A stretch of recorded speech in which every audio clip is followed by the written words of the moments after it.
is going to be a little bit of a dark video, which is very fitting because this video is going to be about fear.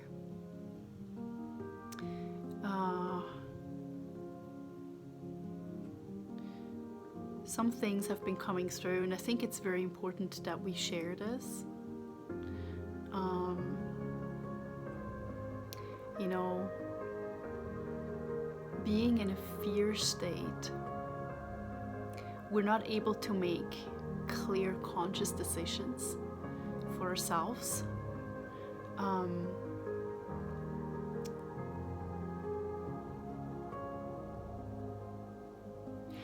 What sometimes many people don't understand is that fear can take your ability to think clearly.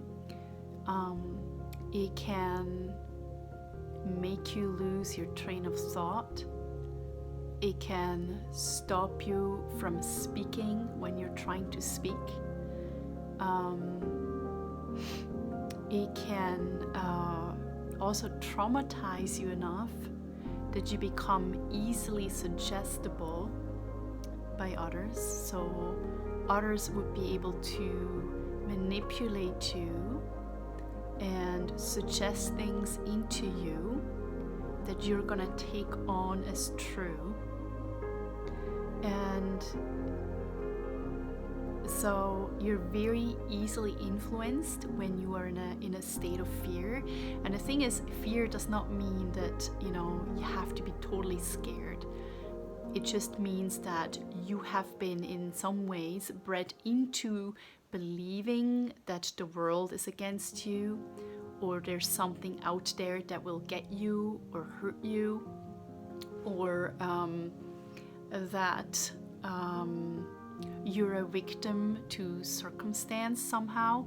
So this gives you the belief that you're living in an unsafe environment, which automatically will trigger your nervous system, and you will constantly be on alert.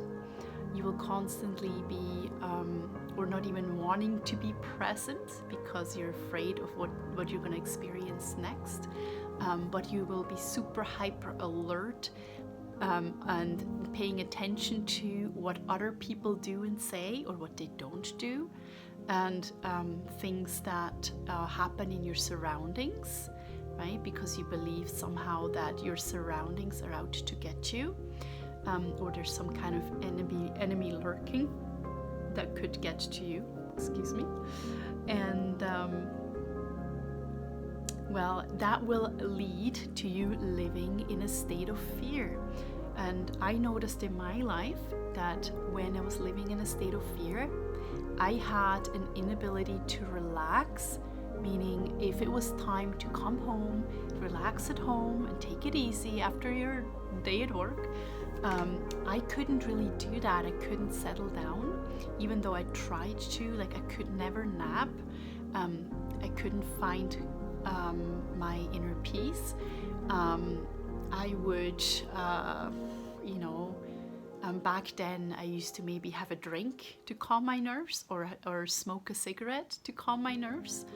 I would always look for something that was actually unhealthy for my body and my mind to help me get calm or help me relax. At some point I realized that I didn't even know how to relax. I didn't know how to just relax and sit back and enjoy myself. You know, I didn't even know what that was like, or something always had to happen for me to feel relaxed or happy, because being without anything, just with myself, just wasn't giving me the relief or the relaxation that I wanted or that I was seeking. I didn't know what I was seeking. I was probably seeking the wrong things.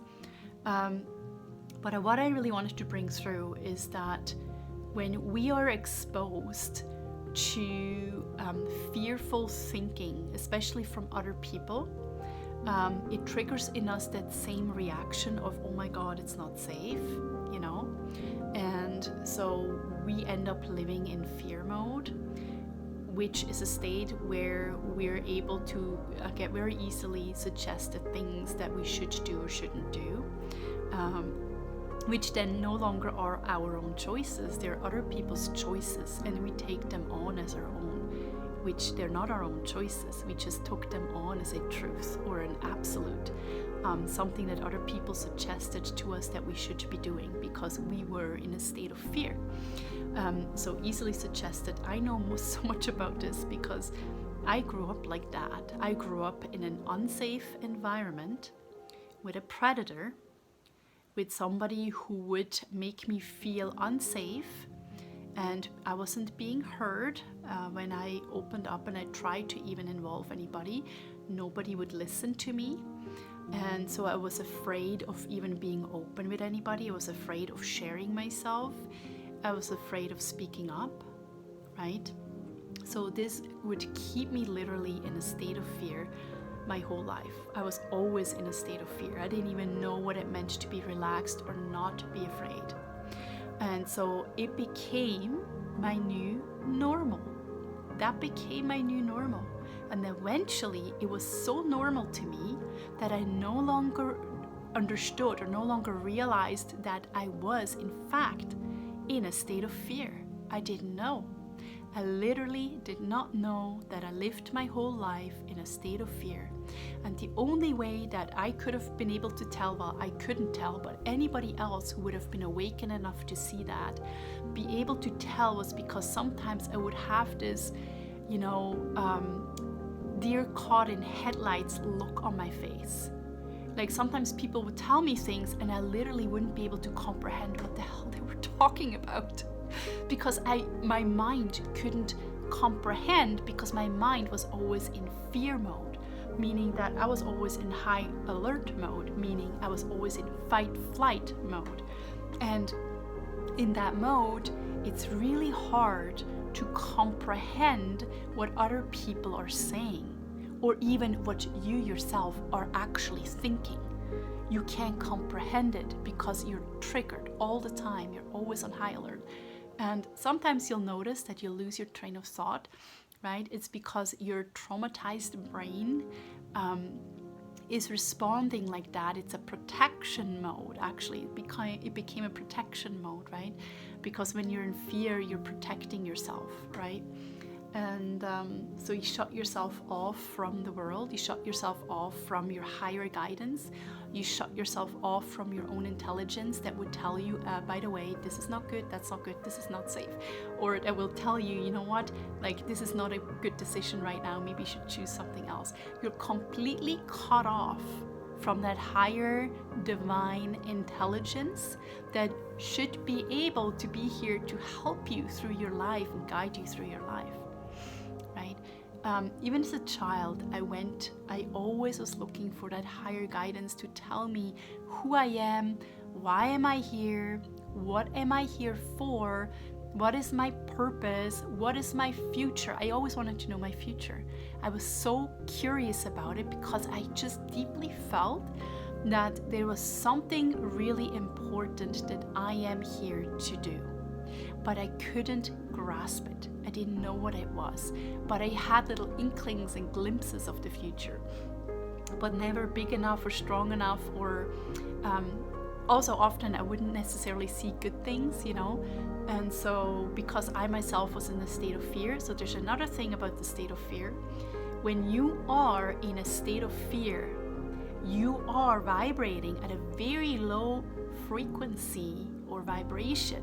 That means that when you're visioning your future, which should be, oh my God, I'm going to do this, I'm going to do that, I'm going to create this, it should be exciting to think about your future. But I only ever saw negative things. I only saw bad things happening, because I myself was in a state of fear and in a very low vibration. So I would only see the bad things. And that is a very important thing to realize. It's why when people have anxiety, they envision bad things happening in the future, is because they're aligning frequency-wise with that thing that vibrates at the same frequency in their future. Now, also be aware that it may just be a possible timeline that you're seeing, or that you're only seeing little things. It's like taking things out of concept. When you take something out of a concept, it may look really bad, but inside the concept, it makes all sense, and it's not even half as bad as maybe it looks like, right?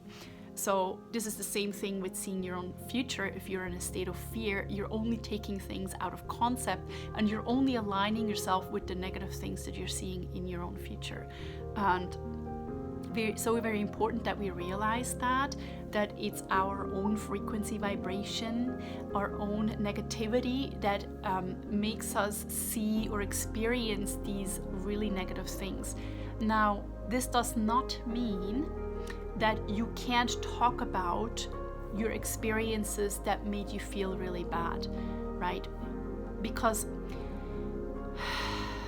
the things that happen in our lives that we have never been able to voice, they need to come to the surface so that we can address it, and we can tackle it, and we can talk about it and express it and understand it and comprehend it and learn to verbalize it, so we can learn to collect the proper pronunciation of the words for how we felt or what we experienced. Because oftentimes when we experience some kind of traumatic things in our childhood, we never got the words to describe that. So we have never acquired the ability to articulate the things that we experienced and the feelings and emotions and the thoughts that we had. Right? Because if let's say you got abused, your abuser would not want you to be able to articulate the things that happened in your past. So that means they will never explain anything to you. They will not tell you what happened. They will not ask you how you really feel and what you're thinking about. And if they do ask that, and you tell them what is really going on and you want to tell them, they will drown that out, right? Because they don't want you to ever bring that up ever again. So sometimes they will ask you about how you feel and what you're thinking about, because they're curious about how much that you know about it. Be very aware of that if that is something that ever happened to you. But anyways, we're talking about fear. So the fear will affect us in ways where it takes our ability to be cognitive and think, and it will sometimes dissociate us. It will trigger us into losing our train of thought, and that is just a normal response of our brains. Everybody has that, by the way. It's not just people got abused. Everybody has that. It's just that we have it all at a different type of level. So let's just give an example of a scale of 1 to 10, where anxiety, the first levels 1 and 2 would be a normal human being who's never experienced trauma or not much. Honestly, I think every human being has experienced trauma to some level, right? We all can probably agree on that. But anyways, let's say if you had never experienced that, or you've dealt with your stuff, maybe your anxiety level is maybe 1 or 2, and it's maybe due to work or children and family and stress and whatever, right? 1 and 2. Now, somebody who's experienced a long-term trauma or even a short-term trauma, their anxiety level may be at a 3 to 4, right? So meaning that right away, if you get triggered, somebody at a 1 and 2 will go to a 3 and 4, right? But somebody at a 3 and 4 may go to a 5 or 6 if they're a little bit triggered by something somebody does or says, right? Or even their own thoughts or their own memories. After a level 6 or 7, our ability to think rationally shuts off. This is very important, because now somebody who doesn't have a lot of anxiety, maybe they will never get triggered to a level 7, 8, 9, 10, right? But somebody who has already experienced a lot of things in their lives, they may get triggered very easily to a very high level. So their ability to think clearly shuts off. It's a human thing. There's nothing wrong with you. It's not a disease. It's not an illness. There's nothing wrong with you. This is totally natural, right? And it shuts off your ability to think straight. It numbs you, so to speak. So many of us when we have experienced severe trauma, it numbed us. So we wouldn't have to experience the trauma in that moment. So we could literally just go through it. And then later on, we would sort of like wake up and go like, what happened again? Like something happened, right? But it literally takes our ability to cognitively remember and be aware of exactly what happened to protect us. So now imagine something really bad happened to you and you go to police because you know something bad happened to you, but you can't clearly remember it because during the trauma, your brain was shut off. So that means that now you can no longer recollect the memory of this. So when police, for example, asks you about the details, you can't give it to them. Right? Because you were in a state of fear. You couldn't think straight. You couldn't, your memory capabilities, even your brain's ability to store the memory is different while under a state of fear. If you are in a state of fear and your hormones are triggered, your adrenals are pushing, like adrenaline and cortisol into your system, and your heart starts pumping from the adrenaline, right? You can hear the heartbeat in your ears and your brain. And it doesn't take much from there for you to either run, fight, hide, or pass out. And if you can't do anything, it's usually at the end you pass out if there's no other options, which protects you from having to experience the unthinkable, right? So the problem with that is if we keep experiencing this repeatedly over and over again, that over long term, it's almost like our brain gets stretched to the edges and it's like when you overstretch something, it doesn't go back, like if you overstretch a rubber band or a dough or whatever, if it doesn't want to go back anymore, it stays at that. So now that means that you're at that level 3, 4, or 5 anxiety, and you can never go back to level 1 or 2. Now, I question that because I know it's possible to get back to level 1 or 2. But anyways, we're not going to go there just yet. So you're at a very high level and your ability to think goes away. And I still today have problems with that, especially when I'm on camera. So being on camera and talking about it for me is huge, because years ago I would have never been able to do this. Absolutely never. This is absolutely huge for me.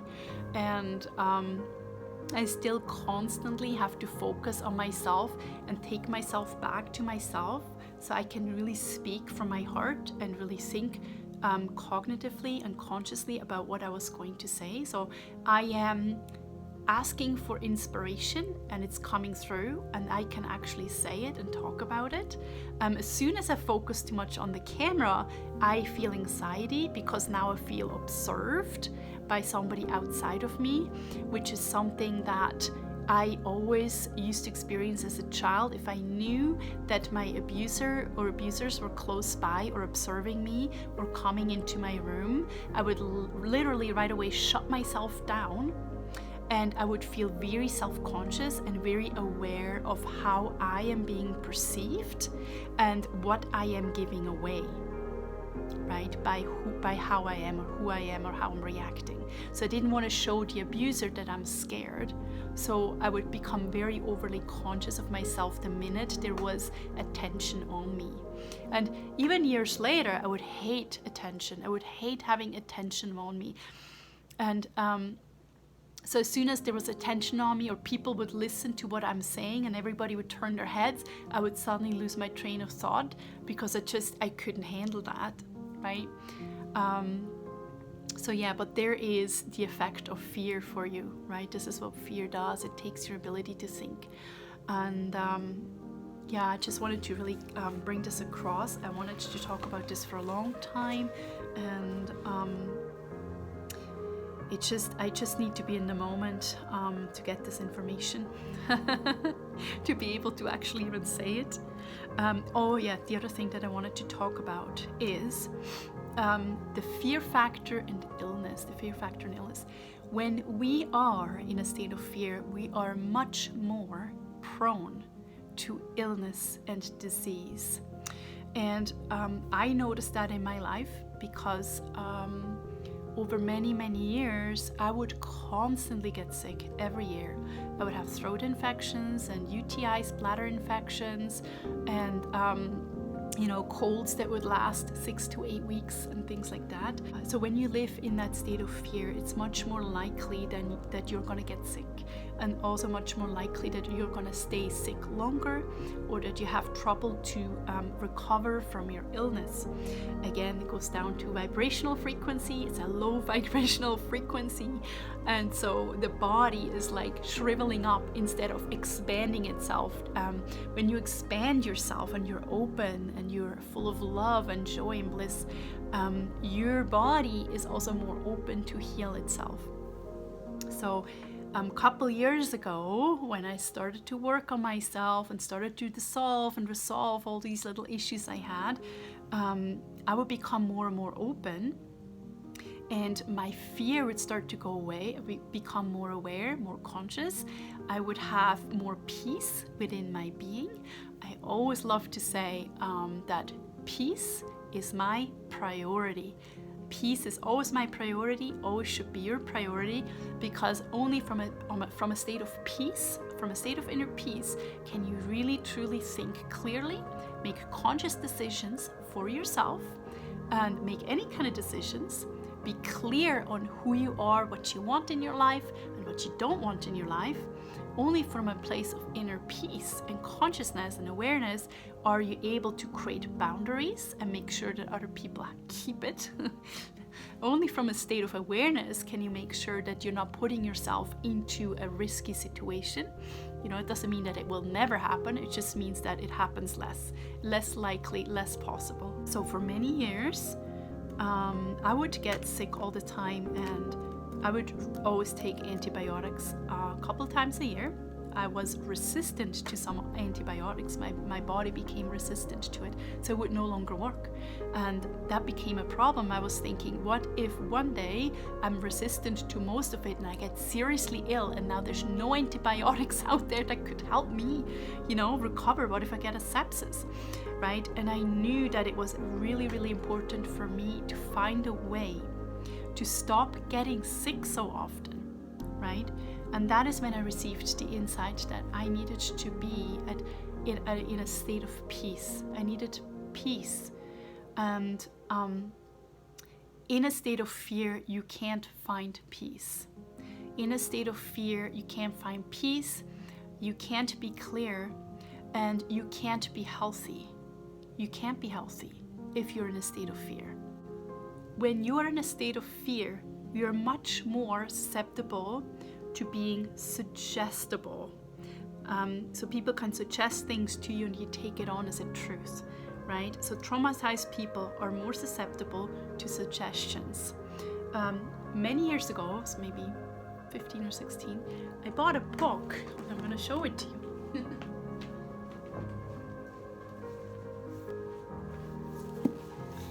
It's called Mental Suggestion, and it was written by Dr. Julian Okorowitz. And yeah, it's in German. But anyways, I started reading this because I was really drawn to that, because I knew that the mind was very powerful, and I also knew that it's possible to suggest things and then other people do it, and I was very, very interested in that. But also because subconsciously I knew that it was being done to me. Something like this was being done to me, and I wanted to find out exactly what is going on here, and why can I not remember things from my childhood? Why am I not able to pull up memory like everybody else?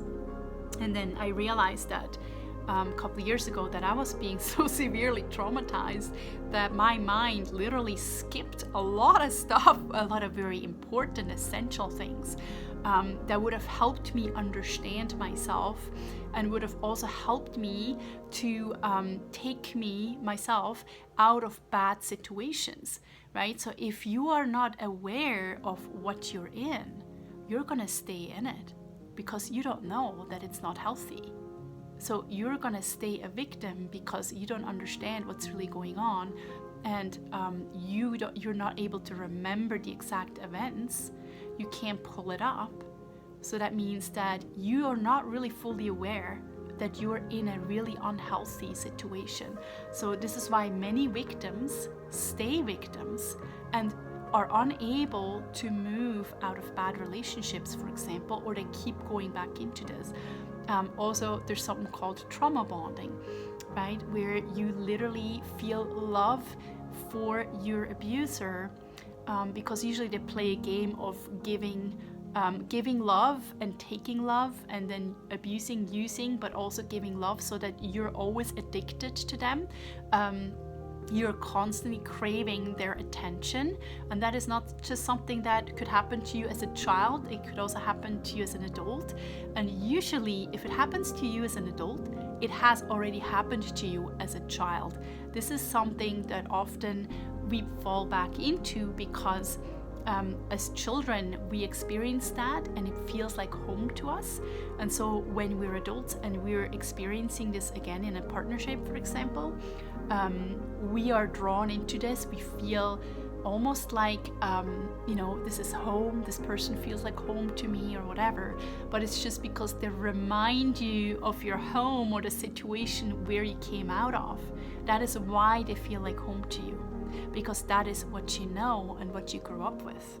Be very aware of that the very thing that you think is maybe your soulmate or the person that makes you feel home is actually the person that reminds you of your shitty childhood subconsciously, because you may not have the conscious memories in your mind from the really shitty parts from your childhood.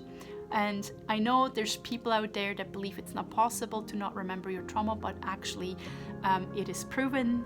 You can go to the psychologist, don't take it from me, the psychologist will tell you the same thing. You're able to repress things that were really hard to comprehend, difficult to accept, and that were very traumatizing because your brain was in fear mode and it didn't register what was going on, right? And you became dissociative. Now, dissociation is absolutely possible to heal from that. It doesn't mean that you always have to have dissociation for the rest of your life. Look at me, I don't really have it much anymore. I think where it used to be at a level 10, it now is at a level 2, okay? If it was not at a level 2, I wouldn't be able to talk to you right now on a camera like this. Trust me, I wouldn't be able to.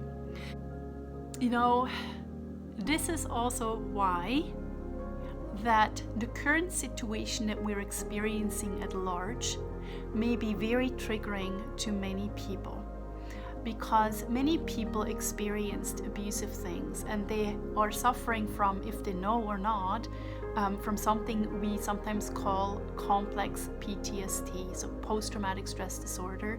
Again, I don't like to say disorder, but I know most people know what this is about, or they can at least categorize it. But it's just something that we all experience. So if yet again we experience something where people try to dominate us or try to put their will upon us or force their agenda on us or their perception or their ideas or their truths, completely denying and dismissing anybody else's truth, which is also very triggering to people who have experienced abuse as children, on top of something being forced upon them, so an idea or a thing being forced upon them against their will. It may not be against your will, maybe you want to do it, you know what I mean? But just the fact that somebody tries to force that ideation on you is very, very triggering for many people who have experienced in some way or form some kind of abusive situations as children or even as adults, right? So it becomes a huge trigger factor. And what I always experienced is that when people tried to force their will upon me in some way, form, or shape, I would literally dig my heels into the ground and forcefully reject anything they're suggesting as a defense mechanism, right? Because that to me triggers my fear. Oh my God, somebody's trying to put their will upon me again. I'm going to get abused again. That is my internal thinking. is this person is gonna hurt me, the government's gonna hurt me, the medical system's gonna hurt me, my partner's gonna hurt me because they have strong opinions over something and say that their truth is the only truth and you need to submit to that. Very, very triggering. And honestly, if anybody ever does that, you're going to only achieve the opposite of what you're trying to do, of what you're trying to accomplish. You need to be very aware of that. It is better to just say what you have, what you want, or whatever, without trying to force it onto other people, right? So triggering. And usually I would always do the exact opposite of what other people wanted me to do.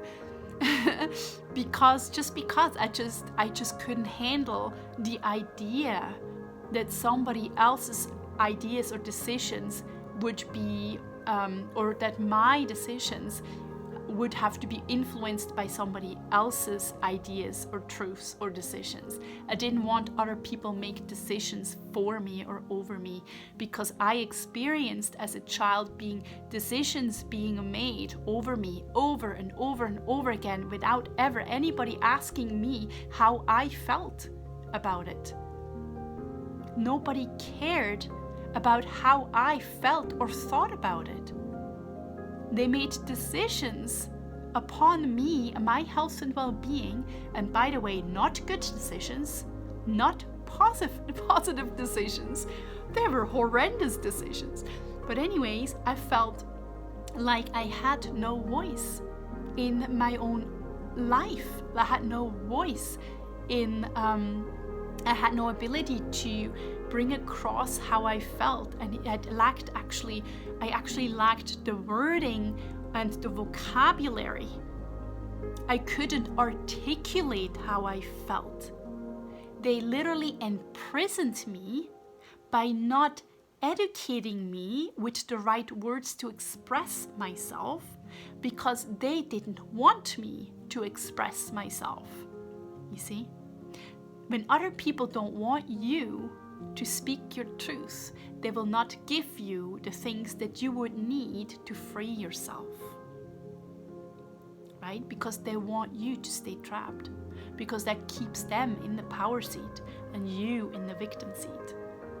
If you're not understanding what's going on, you stay the victim. So becoming aware and learning to comprehend what's really going on is not about getting angry and fighting and whatever. It's about comprehending why you are the way you are, why you feel the way you do, and learning to embrace all of you that makes you you, and finding the courage to speak up about your experiences, how we feel, what you're thinking, and realize that it's normal to express yourself that way. It is normal, and it's actually required for all of us to speak our own truth.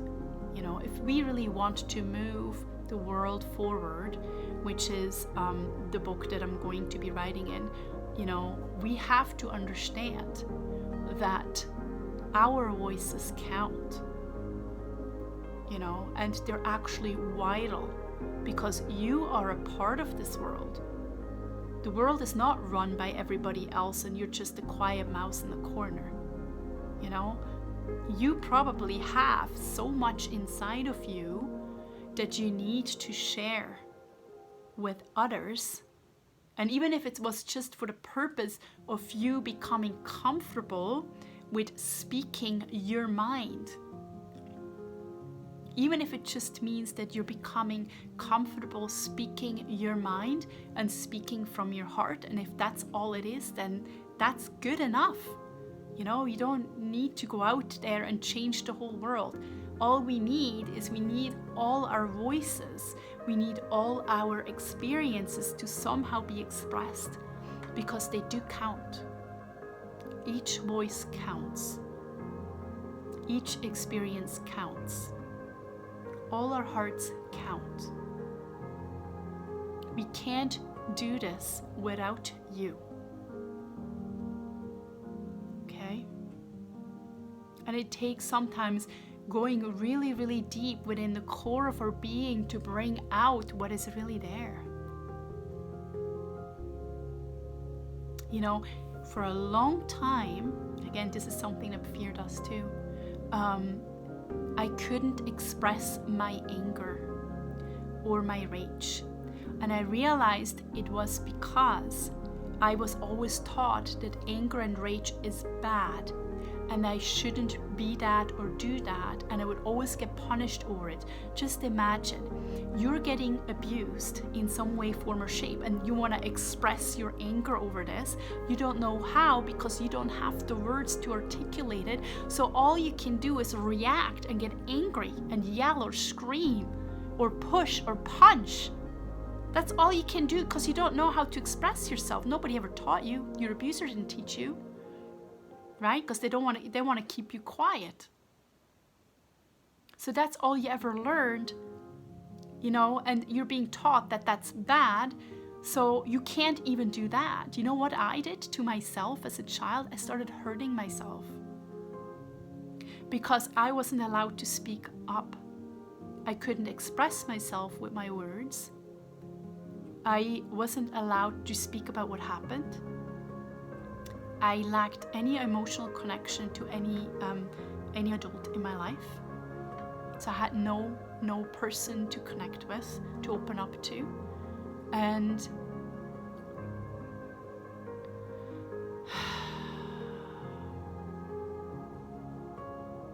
I wasn't even allowed to express my emotion by screaming and yelling at people, and I was punished over that. You know what happens like when people are being pushed in a corner, like you're being cornered into, like if an animal is being cornered, right? There's the only one way that an animal will react if it's being cornered. It will start hissing at you. Cat will hiss like, right? Or a dog will start angrily barking at you, right? Because they're being cornered, they're scared. If you're being scared, of course you're gonna react like that. And there's people in this world who purposely do that to somebody and then say, see, look how she reacts. That's a bad person reacting like that. There's something wrong with her for reacting like that. Meanwhile, they're the ones who pushed you in the corner. And you just didn't have the ability to use your words because you got traumatized. You know, your ability to be cognitive and put into words what you're going through is shut off when you're at an anxiety level of 6 and above. You can't think clearly. You can't put it into words. And the abuser knows that very, very well, and they use that against us. And that's exactly what they do. You start crying, and right away you're the bad person for crying.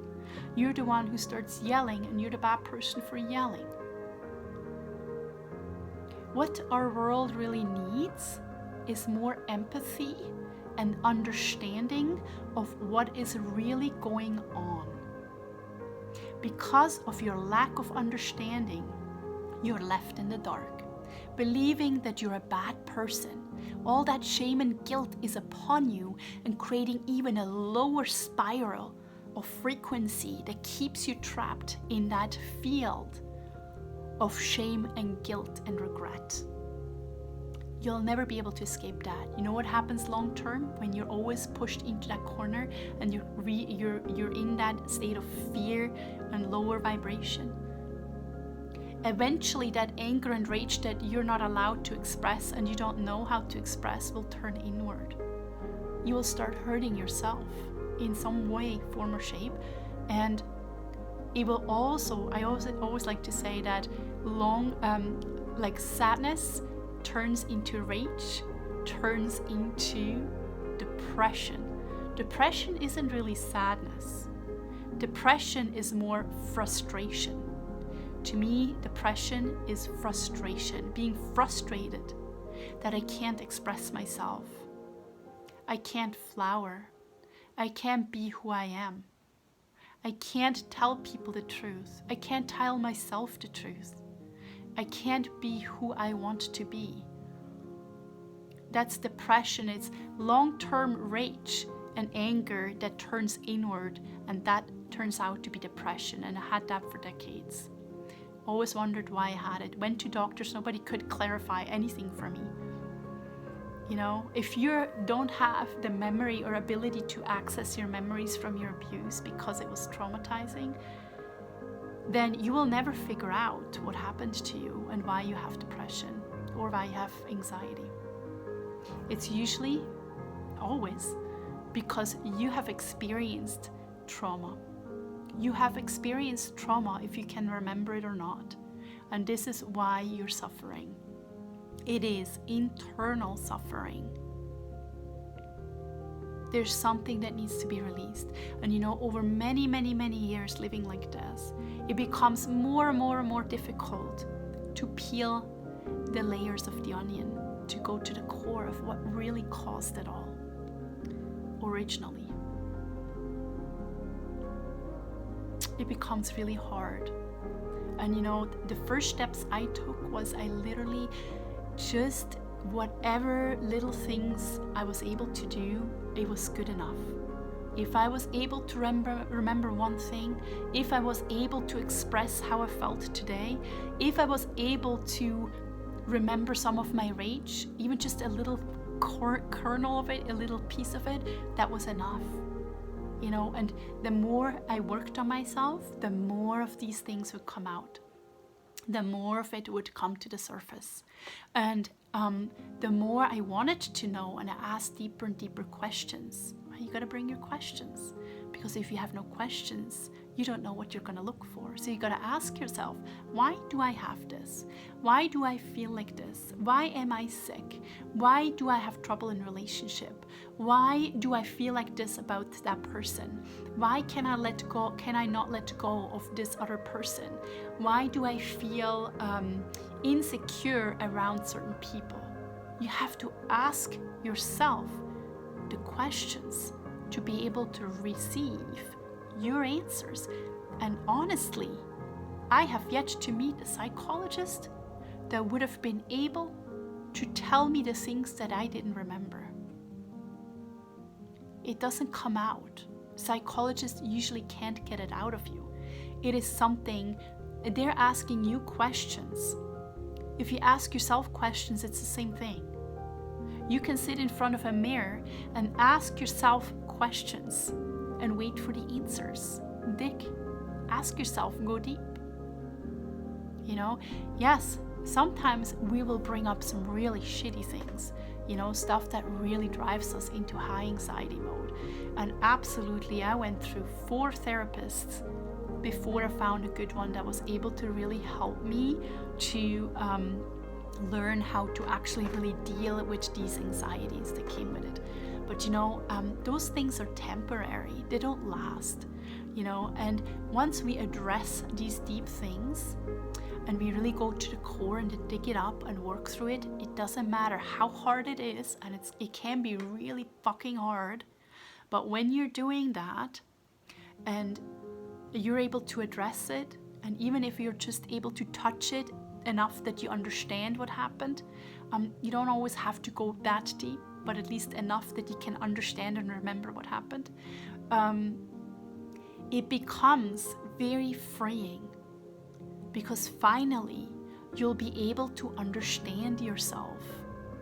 You'll be able to understand why that you are the way you are, why you feel like this. And in this place, when you're able to understand yourself and that everything that you've experienced had an original cause, and you just suffered the effect of that, you remember then all of a sudden that you can become the cause of change. You don't have to forever and ever and ever keep suffering the effects from the causes in the past, but you can become the cause of your own change.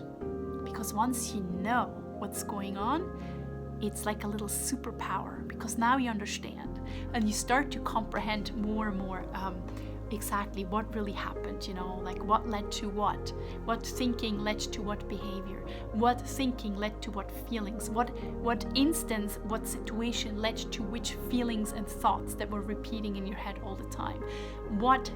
Who did say what to you that turned into an internal belief that you kept repeating to yourself that was untrue. So it is important that we go there. And even if it is hard, and even if it may temporarily seem like it puts your life on hold, it takes what it takes to feel whole, complete, at peace, and joyful again. Everything is temporary. Even remembering memories that are unpleasant are temporary.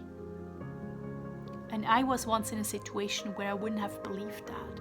I thought I was going to suffer like this forever, for the rest of my life. But I didn't. I was able to heal myself, and I am fully consciously aware today of what happened to me. I know. But I'm not on my knees. I am not collapsed. I am not suffering. I don't have depression anymore. I can actually experience joy and bliss and happiness that I could never ever before experience. I could never experience joy. My daughter was born and I couldn't feel bliss. My son was born and I couldn't feel bliss. That was suffering. You know, if I had a child now, I would at least be able to experience what it's like to feel bliss after having a child. But instead, I had postpartum depression because of all the shit that I experienced in my childhood. I couldn't shift my perspective into bliss and joy. If we don't address the most difficult parts of ourselves that we have rejected in time and space because it was too hard to acknowledge, we will never be able to be happy. You can't be happy if you shut yourself away from the experiences that are difficult. We cannot shut down our emotions just for some things but not for others. If you shut down your negative feelings, you shut down your positive feelings. If you shut down your ability to perceive and receive, you can't say, I will receive this but not that. It will all shut down. And the worst part was for me that I didn't even realize I was doing that. I didn't know until I started going through the process of awakening. And I worked through it. And I learned how to embrace the negative things and the bad things that happened. And then I began to experience joy again. And I couldn't believe all the feelings that I missed out on because I had the inability to accept and acknowledge my trauma. I shut my heart down out of fear.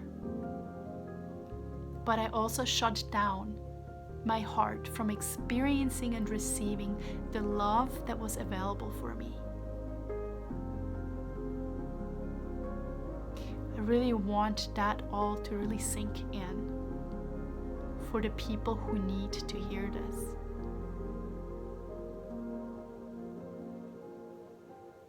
All right. Have a good night.